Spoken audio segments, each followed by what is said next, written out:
नमस्कार, भव्यश्री न्यूज से मैं नुपुर। कौन बनेगा करोड़पति सीजन 12 में 10 दिसंबर को भुवनेश्वर यानी उड़ीसा के रहने वाली डॉक्टर सुष्मिता कर को सुनहरा मौका मिला हॉट सीट पर बैठने का।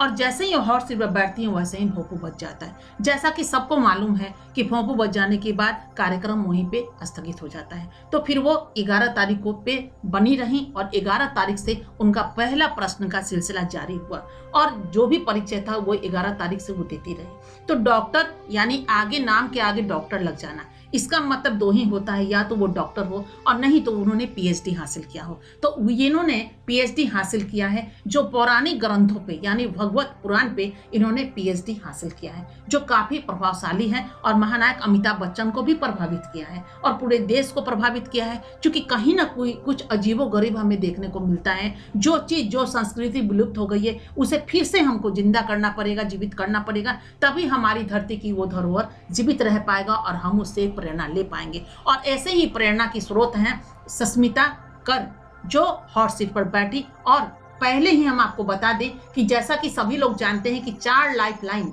हर किसी को मिलता है और उसमें स्वतंत्रता होती है कि कब आप उस लाइफ लाइन का इस्तेमाल करते हैं और नहीं करते हैं, कहाँ तक। और ये 1 करोड़ तक आप लाइफ लाइन का इस्तेमाल कर सकते हैं। तो सुष्मिता कर जो है वो पहले यानी 5 में ये 5000 के सवाल पे उन्होंने पहले लाइफ लाइन का इस्तेमाल किया। क्योंकि इसका हम आपको एक सवाल भी बता देते हैं जो आप स्क्रीन पे देख भी सकते हैं। जो ये सवाल था कि शरीर के किस अंग पे गुलबंद या हंसली पहना जाता है। जो ये कंफ्यूज हो गई, इन्हें पता नहीं चल पाया कि किस अंग का नाम लिया जाए, जबकि अंगों का नाम भी वहाँ पे दर्ज ही होता है। 4 ऑप्शन दिया जाता है जिसमें आपको एक ऑप्शन को सही करना पड़ता है। जो ये कंफ्यूज हो गई उसके बाद उन्होंने वीडियो फोन पे के द्वारा यानी वीडियो कॉल के द्वारा ये अपने एक मित्र से सहपाठी से सहयोग मांगती हैं और वो सहपाठी बिल्कुल सही जवाब देते हैं कि हंसली गर्दन पे पहना जाता है और वो 5000 रुपये जीत पाती हैं। इस तरह पहला लाइफ लाइन उनका समाप्त हो जाता है। अब सवाल ये आता है बहुत सारी, चूंकि आगे बात जारी रखने के पहले हम थोड़ी बात आपको कहना चाहेंगे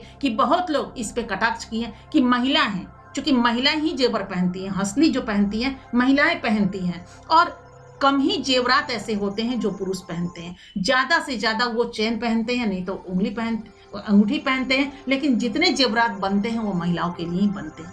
तो महिलाओं को ही हंसली की जानकारी ना हो ये एक असंभव सा बात लगता है। लेकिन वहीं बहुत सारे लोग ऐसे होते हैं जो कलम के पुजारी होते हैं, उनको जेवरात से क्या मतलब कि जेवरात कितने पहने जाते हैं, कौन कौन पहनते हैं, उनका नाम क्या होता है। जरूरी नहीं कि हर महिलाएं जान सके समझ सके। पहले की बात कुछ और थी और इन दिनों की बात कुछ और है, जहां लोग अपने नाम के आगे डॉक्टर लगाते हों। यानी महिलाओं की अगर बात करें तो नाम के आगे डॉक्टर लगाना इतना आसान नहीं होता है। जिसमें उन्होंने पीएचडी हासिल की है तो वो कलम के पुजारी हैं, कहाँ से उनको पता चलेगा हंसली कहाँ पहना जाता है। इस पर कटाक्ष हुआ जो नहीं होना चाहिए था। खैर हम आगे बढ़ते हैं और इसका जवाब सही मिलता। अगर वो सही पुरुष नहीं दे पाते तो वहीं पे फिर ये कंफ्यूज होती, फिर ये लाइफलाइन का इस्तेमाल करती, इस तरह बहुत सारा लाइफलाइन गवा भी पाती। लेकिन अब दूसरा लाइफलाइन ये कहाँ पे लिए हैं ये हम आपको फिर स्क्रीन पे दिखाते हैं। इस स्क्रीन पे देखिए 10,000 के सवाल पे 10,000 का सवाल आप स्क्रीन पे देख सकते हैं। और इसमें उन्होंने फिर लाइफलाइन लिया, वो लिया फ्लिप द क्वेश्चन और क्वेश्चन चेंज होता है। और उसके बाद इन्होंने जो 40,000 का सवाल आता है उसको भी आप लगातार हम आपको दिखा रहे हैं कि पहले ये सब चीज समझ लीजिए कि उन्होंने अपने लाइफ लाइन का किस तरह उन्होंने इस्तेमाल किया। तो 40,000 पे उन्होंने लिया है 50-50 का और 50-50 के बाद वो सीधे आ गई हैं 1,60,000 पे। 1,60,000 पर ही इन्होंने एक्सपर्ट की राय ली और एक्सपर्ट की सही राय से जवाब से ये 1,60,000 रुपया जीत कर बुलंदी हासिल की, यानी बनी रही हॉट सीट। अब आता है इनके पास 3,20,000 का सवाल।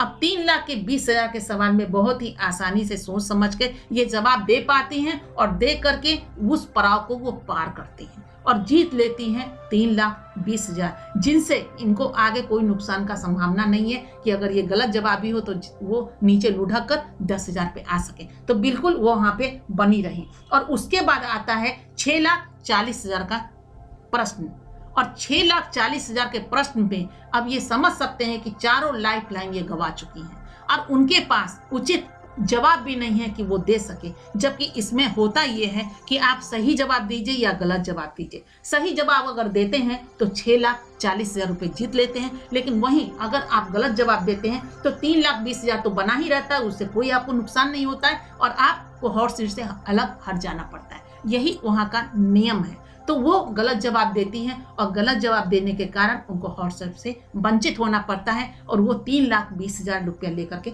अपने घर को आती हैं। इस तरह उन्होंने अपने लाइफ लाइन का इस्तेमाल किया। अब कहना ये होगा कि वो जो PhD हासिल की हैं ये बहुत ही प्रेरणादायक है, जिससे आदमी आगे बढ़ सकता है, कर सकता है। जेवर पहने ना पहने उससे कोई मतलब नहीं होता, या बहुत सारे प्रश्न का वो जवाब नहीं दे पाए उससे कोई मतलब नहीं होता। लोग ये कहते भी हैं कि अरे 3,20,000 एक डॉक्टर होकर यानी PhD होल्डर होकर के इतना रकम जीत कर आई। नहीं, उन्होंने PhD होल्डर किया अपने विषय में, और जरूरी नहीं कि कोई मैथमेटिक्स का अगर ज्ञाता हो तो वो फिजिक्स की या केमिस्ट्री की या हिस्ट्री की बात उनको मालूम हो, ऐसा नहीं है। वो उसमें पारंगत है। उसमें अगर उनको जवाब उनको अगर ढूंढा जाता, उनसे पूछा जाता और वो वंचित रह जाते तो उनको कहा जा सकता था कि ये कैसी पढ़ाई की है, लेकिन बिल्कुल नहीं। उन्होंने अगर इतना जीता तो बहुत जीता, अपने नॉलेज से जीता। और बहुत सारे लोग तो नॉलेज में आके ऊपर पड़ाव पे जाके भी नीचे लुढ़क जाते हैं 10,000 पे या 3,20 पे आ जाते हैं। तो ये बखूबी 3,20,000 रुपये लेकर के अपने घर को गई,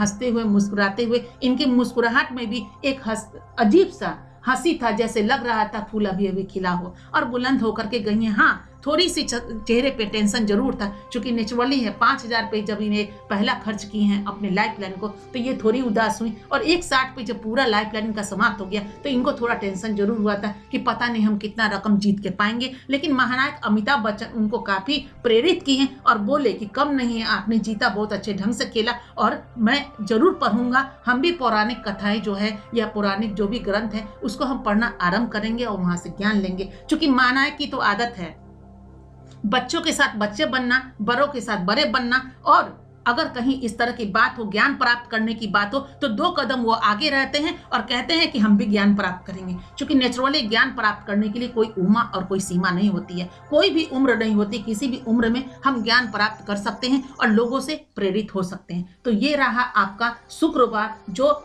डॉक्टर सस्मिता ने करने जवाब दिया और सवाल हुआ। ये चीज़ है, ये सीखने की चीज़ है, बनने की चीज़ है कि उससे आगे हम प्रेरणा लें और अपने पुराने ग्रंथों को, पुरानी संस्कृति को भी हम जीवित रखें और उससे हम खुद को भी आगे बढ़ाएं, अपने देश को भी आगे